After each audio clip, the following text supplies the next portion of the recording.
What's good, people? Thank you as always for passing by the channel. Much appreciated. Hit that subscribe button if you guys are new. All right, more interesting news in the Anthony Yarde, Sergey Kovalev thing. I don't know what to call it. Let's call it a thing for now. Bob Arum, in an interview done a few hours ago, pretty much confirmed that Anthony Yarde is in negotiation to go to Russia. And that pretty much is a done deal. Anthony Yarde will go to Russia to fight Sergey Kovalev. If anyone else was to confirm this or say this, I would say rumor, bullshit, ain't happening. Bob Arum, I mean, there isn't much in boxing that Bob Arum doesn't know. Does he chat shit sometimes? Absolutely. He's a promoter. But for him to mention it, remember, he is linked with Kovalev now. He would be in and around this negotiation. He knows more than we do. And if he says that Anthony Yarde is close to going to Russia, I'm going to believe that Anthony Yarde is close to going to Russia. Remember, the purse bids were supposed to be last week. They were postponed. I don't know why they were postponed. So I'm going to assume, and the assumptions are the mother of all fuck-ups, but I'm going to assume that the purse bids were postponed because of this, right? Because of this. And the reason I say that is because if Anthony Yarde was to go to Russia, I believe the WBO purse split would have been something like 75-25, right? So because he's going to someone's backyard as opposed to Kovalev coming to him, I think Anthony Yarde gets 25%, Kovalev gets 75%.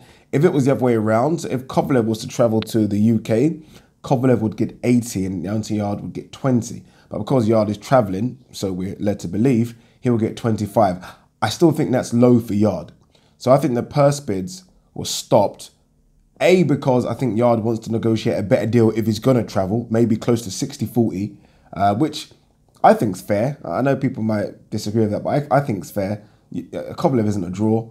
And to travel to fucking Russia, I mean, you can make an argument for 50-50, you really could. So A, because of that, and B, because I think Frank would have lost the purse bid anyway.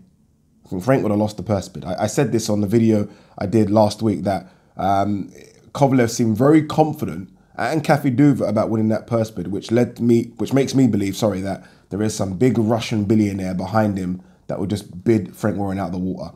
So I feel like that's why the purse bid was cancelled, and it's all starting to make a bit more sense now. Anthony Yarde has an opportunity for a fuck you moment, right? A fuck you moment. I hate swearing. I know people don't like it on this channel, but it's the only word I can think of, right? So a fuck you moment is a moment in life when everyone thinks you can't, you won't, you shan't, and you do, right? Everyone, including myself, thinks that Yarde won't go to Russia, that he can't beat Kovalev, and that he shan't get a WBO. He's about to say, fuck you, Yarde.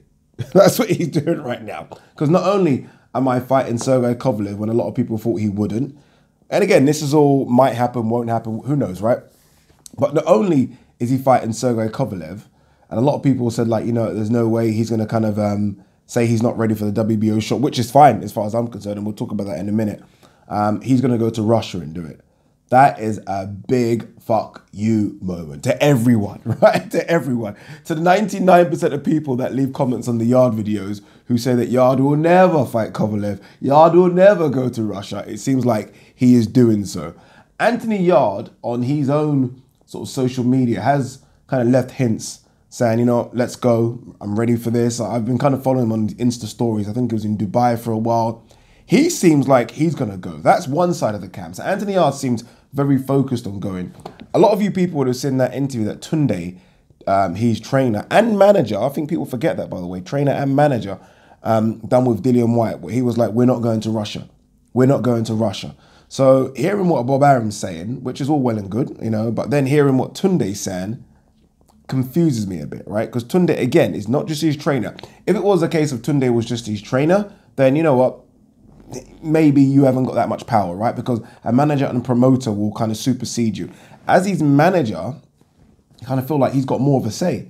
And that video was, what, 4 or 5 days ago? Of him clearly saying and arguing with Dillian White saying, I'm not going to Russia, you wouldn't go to Russia, you'd be stupid to go to Russia. And now all of a sudden, Bob Arum saying they're going to Russia.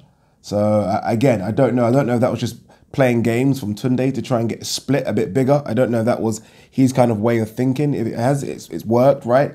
But it is a complete 180 from saying that A, the fight has to happen in the UK and it has to happen at the Arsenal and we are the A side, to B, go into Russia, Kovalev's semi-backyard, Kovalev now being based in America, and you're not the A side. So it's a complete 180. I do sometimes feel sorry for Yarde.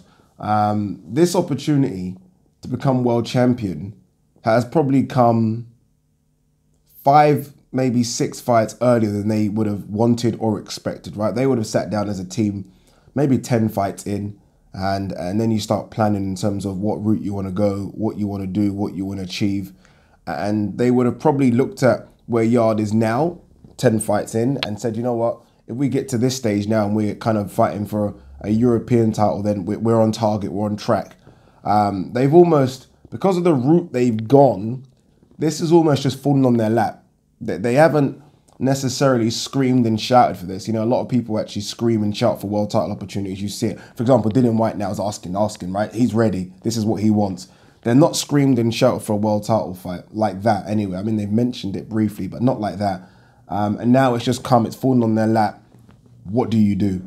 I mean, we've all, I don't know, it's easy for us, right, to kind of say things like, duck it, don't do it. It's not an easy decision. It's not an easy decision. I mean, every boxer's dream is to become a world champion. But you still want it when you're ready for it. You know, it's all well and good having a world title fight, but you want a world title fight when you definitely believe, you know what, we are 110% world level.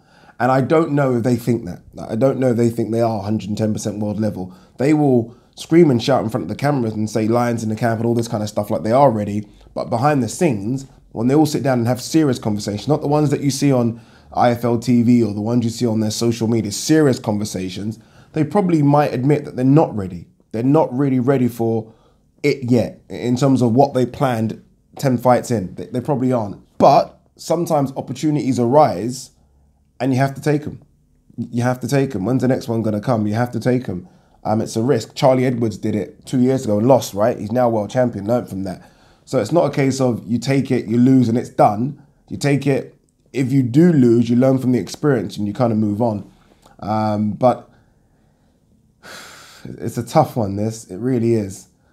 He will probably look at it, and I think everyone's mentioned this, that Kovalev's the easier of the world champions. I don't know about that, by the way. I don't know. I think we so underrate Kovalev, it's scary. Kovalev put on a boxing clinic last time out. He showed that not only is he a puncher, and that's what he was kind of famed for, he's a boxer as well. I think people forget how good an amateur boxer he was. So I don't kind of tend to agree with Kovalev being the easiest of the world champions. I mean, there's Bivol, there's Bertabiev, and there's Godsik, a name I know I routinely pronounce wrong. I'm not uber confident about Bertabiev, you know. I'll be honest with you, I'm not uber confident. Bertabiev's 34 as well. For some reason, I thought he was like 28. He's 34. So the others, yes. Bivol, I mean, Godsik looks like a fucking monster, right? He looks like a monster. Bivol, he's not a big 175 pounder either. I mean, he's talked about coming down to 168. As soon as you're at 175 and you talk about coming down to 168, you're not big. So I'm not sure about Kovalev being the easiest one, but they might look at it and think that this is the easiest opportunity to become a world champion. Unfortunately, the easiest opportunity is a guy called Sergey Kovalev. But that's what we're hearing, guys. We're hearing that Anthony Yarde will go to Russia. And as I said on the outset of the video, this is a chance for a big fuck you moment. Peace.